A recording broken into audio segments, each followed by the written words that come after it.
मध्य प्रदेश के धार जिले से करीब 60 किलोमीटर दूर एक छोटा सा गांव बसा था जिसका नाम था गोंडी खेड़ा चारण। इसी गांव की एक आम सी गली में रहता था पुरोहित परिवार। इस परिवार का घर का मुखिया था 28 साल का एक जवान, होनहार और मेहनती लड़का देवकृष्ण पुरोहित। देवकृष्ण पेशे से एक मसालों और मिर्ची का व्यापारी था। वो एक ऐसा इंसान था जो दिन रात एक करके कड़ी धूप और धूल भरी सड़कों पर गांव गांव घूमकर मसाले बेचता था। बचपन में ही उसके पिता का देहांत हो गया था। घर में देवकृष्ण के साथ उसकी बूढ़ी मां खेचीबाई, उसकी पढ़ी लिखी बहन ज्योति और उसकी पत्नी प्रियंका रहती थी। देवकृष्ण और प्रियंका का रिश्ता कोई आम रिश्ता नहीं था, ये बचपन का साथ था। साल 2015 अप्रैल के महीने में इन दोनों की शादी उनके परिवार वालों ने धूमधाम से करा दी थी। उस वक्त देवकृष्ण और प्रियंका दोनों ही लगभग 15 साल के नाबालिग थे। ग्रामीण इलाकों में होने वाले बाल विवाह की प्रथा के चलते शादी तो हो गई थी, लेकिन क्योंकि दोनों नाबालिग थे इसलिए शादी के बाद प्रियंका अपने मायके अपने माँ बाप के साथ ही रहती थी। वक्त बीता, बच्चे बड़े हुए और आखिरकार साल 2021 में जब प्रियंका 21 साल की हुई तो उसका गौना यानी विदाई हुआ और वो हमेशा के लिए अपने ससुराल अपने पति देवकृष्ण के घर आकर रहने लगी। देवकृष्ण अपनी पत्नी प्रियंका से बेहद प्यार करता था। वो प्रियंका की हर छोटी बड़ी खुशी, उसके हर शौक को पूरा करने की जी जान से कोशिश करता था। सब कुछ बिल्कुल नॉर्मल चल रहा था। समय अपनी रफ्तार से चलता रहा और आई 6 अप्रैल 2026 की रात के करीब 2 बज रहे थे।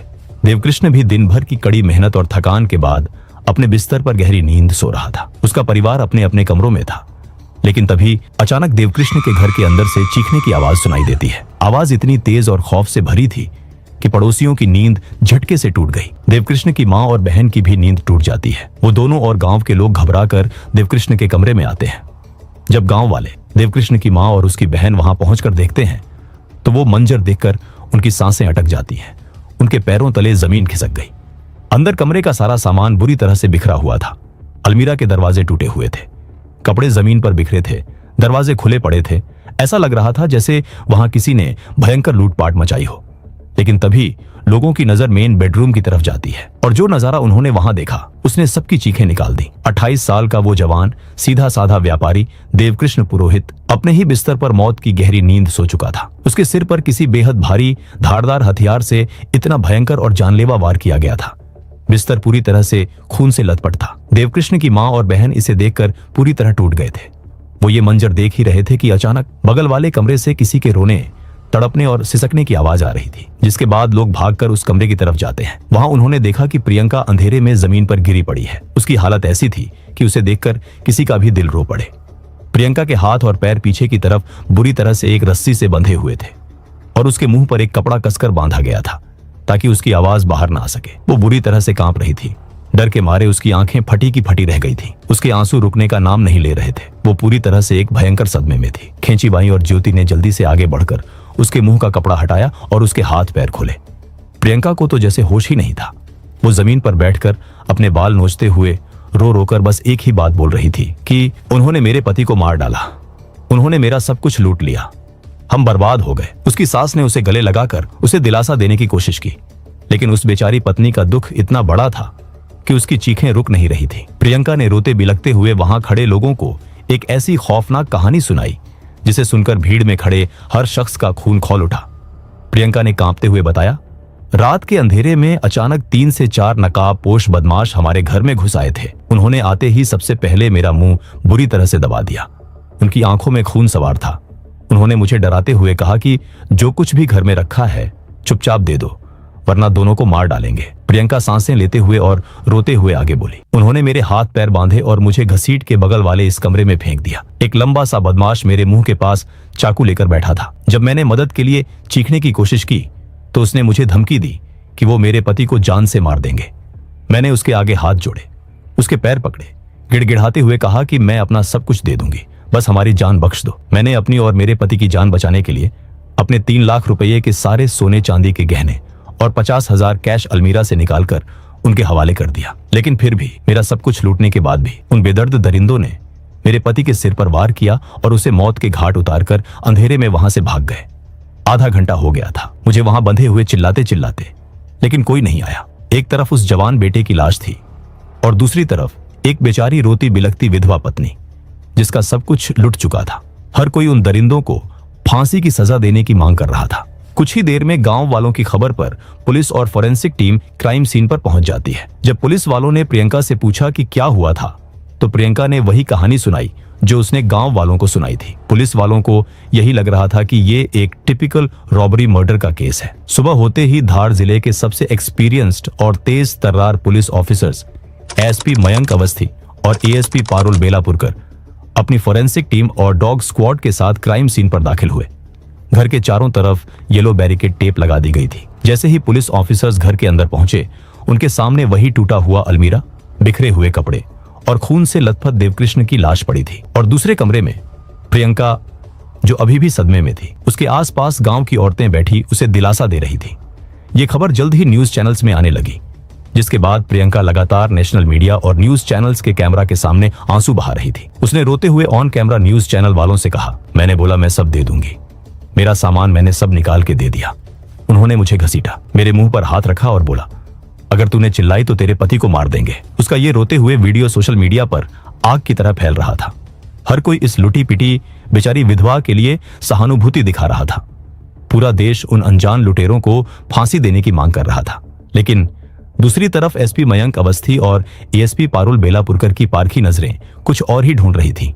उन्हें इस बिखरे हुए सामान के पीछे एक ऐसी डार्क रियलिटी नजर आ रही थी जो किसी ने सोची भी नहीं थी। इन्वेस्टिगेशन शुरू हुई। फोरेंसिक टीम ने अपने ग्लव्स पहने और उस कमरे में कदम रखा जहां देवकृष्ण की लाश थी। और यहीं से इस केस का सबसे पहला और सबसे भयंकर रेड फ्लैग पुलिस के सामने आया। जब फोरेंसिक एक्सपर्ट्स ने देवकृष्ण की डेड बॉडी को क्लोजली ऑब्जर्व किया, तो उन्हें एक बहुत अजीब और चौंकाने वाली चीज नजर आई। देवकृष्ण के सिर पर किसी भारी धारदार हथियार से किया गया एक अकेला 12 इंच लंबा और बेहद गहरा घाव था। बस एक बार और काम तमाम। फोरेंसिक एक्सपर्ट्स आपस में बात करने लगे कि देवकृष्ण के शरीर पर और कोई भी निशान नहीं है।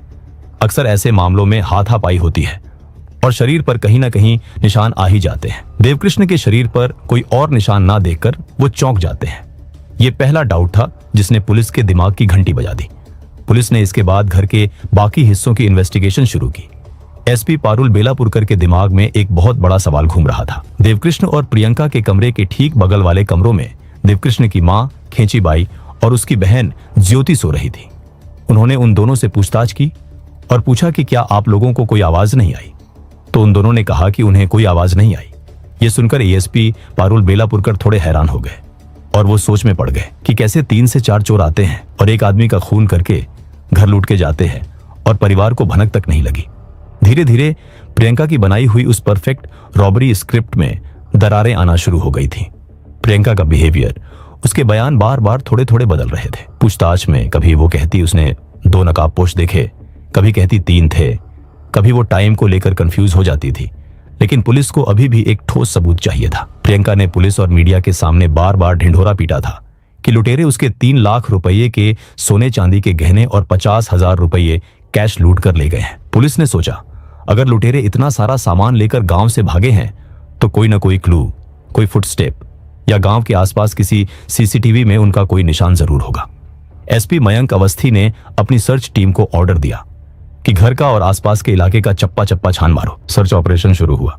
पुलिस ने उस टूटी हुई अलमीरा को बारीकी से देखा, घर के बिखरे हुए कपड़ों को हटाया और तभी घर की तलाशी लेते हुए पुलिस की सर्च टीम के हाथ एक ऐसी चीज लगी, एक ऐसी चीज जिसे देखकर पुलिस ऑफिसर्स के भी होश उड़ गए। जिस लूट के लिए प्रियंका पिछले 12 घंटों से रो रो कर पूरे देश की सहानुभूति बटोर रही थी, वो 3 लाख के गहने और कैश घर के बाहर नहीं बल्कि उसी घर के अंदर एक बेहद सुरक्षित जगह पर छुपाए हुए मिल गए।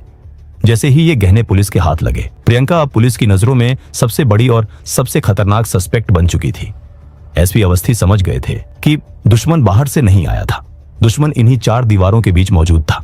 जब पुलिस वालों ने प्रियंका से पूछा कि ये गहने और कैश यहाँ कैसे मिले, तो उस पर प्रियंका ने रोते हुए कहा कि मुझे नहीं पता यहाँ कैसे आए, शायद उन चोरों ने ही यहाँ रख दिया था। ये सुनकर पुलिस एएसपी मयंक अवस्थी और एएसपी पारुल बेलापुरकर की पारखी नजरें अब पूरी तरह से समझ चुकी थीं कि दुश्मन कहीं बाहर से नहीं आया है। पुलिस ने तुरंत प्रियंका को गांव की भीड़ और हमदर्दी दिखाने वाली औरतों से अलग किया। अब वो एक बेचारी विक्टिम नहीं थी, अब वो इस खौफनाक मर्डर केस की सबसे बड़ी और अकेली प्राइम सस्पेक्ट बन चुकी थी। पुलिस ने तुरंत ही उसे पूछताछ के लिए पुलिस स्टेशन लेकर गए। पूछताछ का सिलसिला शुरू हुआ। शुरुआत में प्रियंका ने अपनी वही घिसी पिटी नकाबपोश लुटेरों वाली स्क्रिप्ट दोबारा सुनानी शुरू की। सर, मुझे नहीं पता ये गहने यहाँ कैसे आए। वो 3 से 4 लोग थे, उन्होंने मुझे बांध दिया था, उन्होंने मेरे पति को मार दिया। लेकिन इस बार उसके सामने गांव वाले या मीडिया के लोग नहीं थे जो उसके आंसुओं पर भरोसा कर लेते। उसके सामने बैठे थे experienced investigators. SP Mayank Awasthi ने क्रॉस क्वेश्चनिंग का ऐसा जाल बिछाया जिसमें प्रियंका बुरी तरह उलझ गई। उन्होंने कहा कि अगर लुटेरे आए थे तो उन्होंने सिर्फ देवकृष्ण के सिर पर एक सटीक वार क्यों किया? उसके हाथ पर बचाव के निशान क्यों नहीं है? बगल के कमरे में सो रही तुम्हारी सास और ननद को आवाज क्यों नहीं आई? और सबसे बड़ा सवाल, अगर लुटेरों ने तुम्हारा सामान लूटा था तो वो उसे तुम्हारे ही घर में छुपाकर क्यों जाएंगे? इन चुभते हुए सवालों की बौछार के आगे प्रियंका की स्क्रिप्ट बुरी तरह से लड़खड़ाने लगी। उसके बयान बार बार बदलने लगे, लेकिन प्रियंका अभी भी टूटने को तैयार नहीं थी। वो एक बेहद शातिर दिमाग वाली औरत थी। तभी धार पुलिस की साइबर सेल ने इन्वेस्टिगेशन में एक ऐसी एंट्री मारी जिसने प्रियंका के बच निकलने के सारे रास्ते हमेशा के लिए बंद कर दिए। क्राइम सीन पर आते ही पुलिस ने सबसे पहले प्रियंका का मोबाइल फोन जब्त कर लिया था। जब साइबर एक्सपर्ट्स ने उस फोन को बारीकी से स्कैन किया तो उन्हें एक और भयंकर रेड फ्लैग दिखा। प्रियंका के फोन से हत्या की रात और उससे पहले के कई दिनों का डेटा, व्हाट्सएप चैट्स और कॉल हिस्ट्री पूरी तरह से डिलीट की हुई थी। लेकिन प्रियंका को यह अंदाजा नहीं था कि आज की नई टेक्नोलॉजी में डेटा रिकवर किया जा सकता है। पुलिस ने तुरंत टेलीकॉम ऑपरेटर से प्रियंका के नंबर की CDR यानी कॉल डिटेल रिकॉर्ड्स निकलवाई और उस कॉल डिटेल रिकॉर्ड ने इस केस का सबसे बड़ा, सबसे शॉकिंग राज खोलकर पुलिस की टेबल पर रख दिया।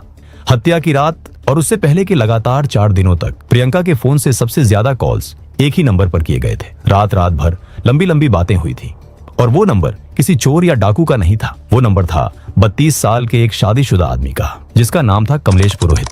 कमलेश जिसके खुद के 2 बच्चे थे। जैसे ही कमलेश का नाम इंटेरोगेशन रूम में गूंजा, प्रियंका का वो रोने धोने का नाटक, उसका वो सदमा, उसकी वो बेचारी विधवा वाली एक्टिंग, सब एक झटके में चूर चूर हो गया। लगभग 6 घंटे की लगातार और सख्त पूछताछ के बाद आखिरकार उस औरत ने अपनी चुप्पी तोड़ दी और आखिर उसने रोते हुए कबूल कर लिया कि उसी ने कमलेश के साथ मिलकर देवकृष्ण की जान ली थी।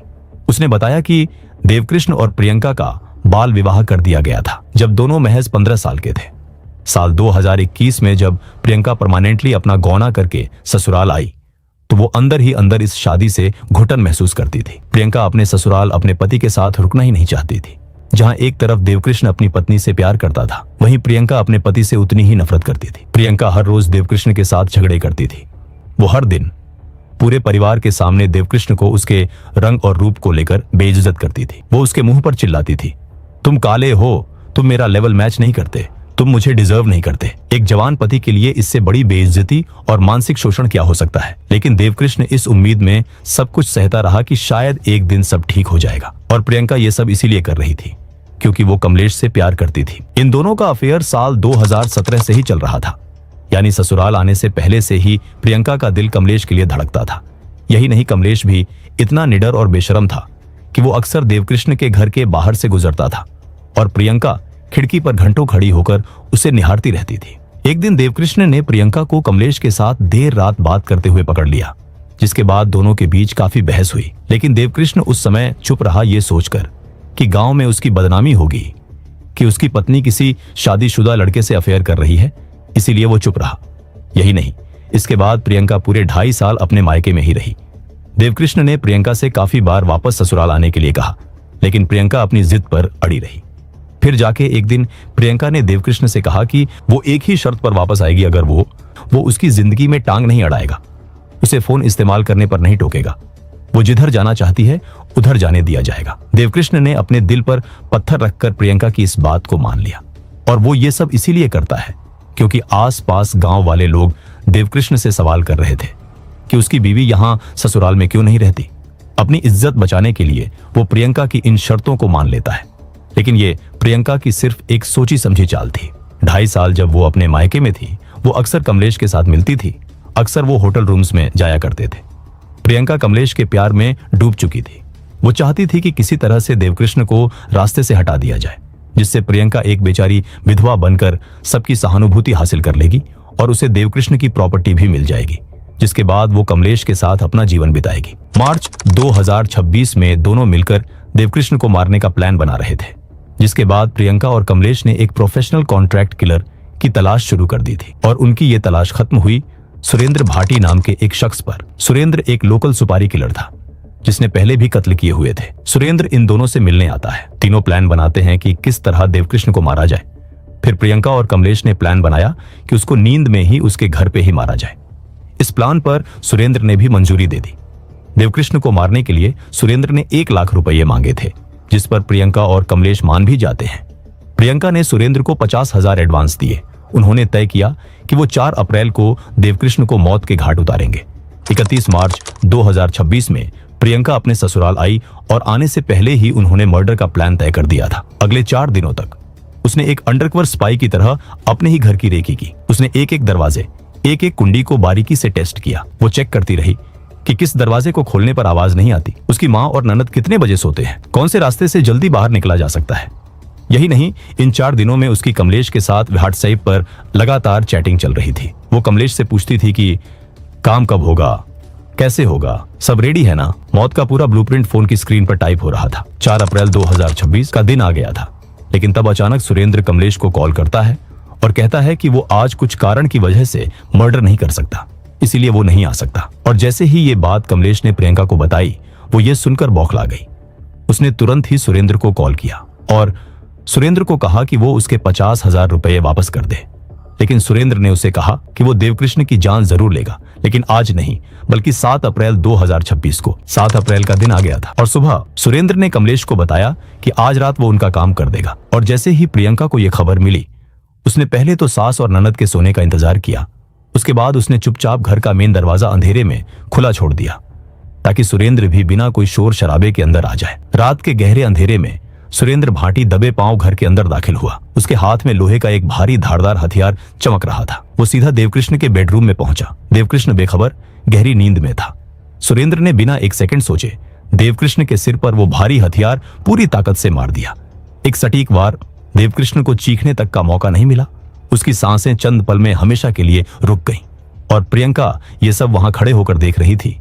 उसे जरा भी बुरा नहीं लग रहा था।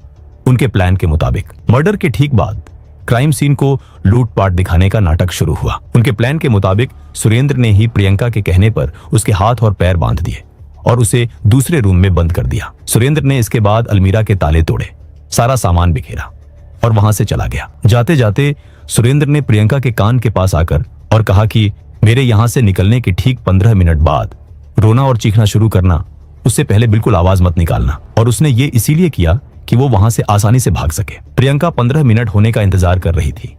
वो देख रही थी कि कब 15 मिनट पूरे हों और कब वो दुनिया के सामने अपनी एक्टिंग शुरू करे। ठीक 15 मिनट के इंतजार के बाद प्रियंका ने जोर जोर से चीखना शुरू किया और उस झूठ का वो महल खड़ा किया। उसने एक्टिंग करने की पूरी कोशिश की और वो कहीं हद तक कामयाब भी रही, जहां घर वाले, गांव वाले और मीडिया उसके इस कहानी पर विश्वास भी कर लिए थे। लेकिन जिसे धार पुलिस ने महज 36 घंटे के अंदर उसके इस प्लान को मिट्टी में मिला दिया। जब अगले दिन ये सच गांव वालों के सामने आया तो पूरे गोंडी खेड़ा चारण गांव के पैरों तले जमीन खिसक गई। देवकृष्ण की मां खेचीबाई, जो कल तक बहू के दुख में रो रही थी, अब उस हत्यारीन बहू को देखकर सदमे में थी। धार पुलिस ने तुरंत प्रियंका पुरोहित और उसके आशिक कमलेश पुरोहित को अरेस्ट कर लिया। उनके ऊपर नए कानून भारतीय न्याय संहिता की संगीन धाराओं के तहत pre planned murder, criminal conspiracy और सबूत मिटाने का मुकदमा दर्ज किया गया। उन्हें कोर्ट में पेश किया गया, जहां से उन्हें 13 अप्रैल 2026 तक पुलिस रिमांड पर भेज दिया गया है। हालांकि जिस कॉन्ट्रैक्ट किलर सुरेंद्र भाटी ने देवकृष्ण के सिर पर वो जानलेवा वार किया था, वो अभी भी फरार है और पुलिस लगातार उसे ढूंढने के लिए छापेमारी कर रही है। जब ये पूरी खौफनाक कहानी सामने आई तो हर किसी ने बस एक ही सवाल पूछा, देवकृष्ण की आखिर गलती क्या थी? यही कि उसने एक ऐसी औरत पर भरोसा और प्यार किया जिसे ना तो उसकी शराफत पसंद थी और ना ही उसका रंग। अगर धार की इस खौफनाक रोंगटे खड़े कर देने वाली साजिश ने आपको भी अंदर तक हिलाकर रख दिया है तो इस वीडियो को अपने दोस्तों और परिवार वालों के साथ शेयर जरूर कीजिए। नीचे कमेंट सेक्शन में अपनी राय जरूर दें। क्या प्रियंका और कमलेश को इस खूनी खेल के लिए आजीवन जेल मिलनी चाहिए या सीधे मौत की सजा? और ऐसी ही डिटेल्ड, सच्ची और high suspense true crime documentary stories देखने के लिए हमारे चैनल को सब्सक्राइब करके बेल आइकॉन दबाना मत भूलना।